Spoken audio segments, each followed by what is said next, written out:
Hello everybody, today I got a nice, easy, inexpensive DIY for you guys on the 650.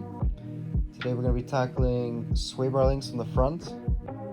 Sway bar links are typically the first suspension piece to go. They are relatively inexpensive and not too difficult to work on, and I was just having sort of issues with clunking suspension at slow speeds and turns, so we decided let's go ahead and do it. There are two nuts that fasten the sway bar link into its right place. While the nuts are pretty accessible and easy to turn, they need to be counter held in order for them to be actually properly removed.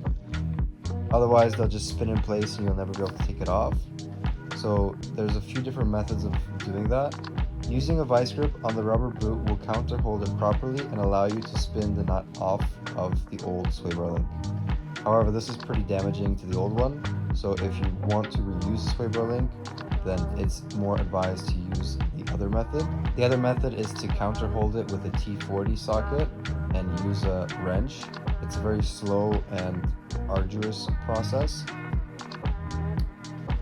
So here you can see us unboxing the new sway bar links. They are made by a company called Lemforder. Lemforder is an original component supplier to BMW, and this is how a sway bar link should behave. One side on the old sway bar link still stays in place properly, while the other side kind of bounces back, and that is a sign that the sway bar link is no longer usable and should be replaced. Here I take note of the positioning of the sway bar link. The top side is straight while the bottom is bent. Of course, you want to put this back in the exact same way that it was before for it to function properly. And now we just plop in the new sway bar link in its proper spot through the hole, thread the nut on,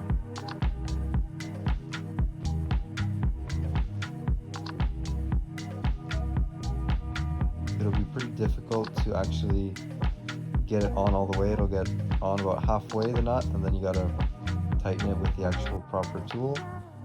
Also, it's probably better not to tighten it right away. You should first thread in or put both of the links threads in place before you actually start tightening things. It may make it easier for you. In order for the stud of the sway bar link to go through the sway bar's hole, you need to actually put pressure on the sway bar to pull it down into position, and then the sway bar link's stud will easily just slide through the hole, and then you can put the nut on.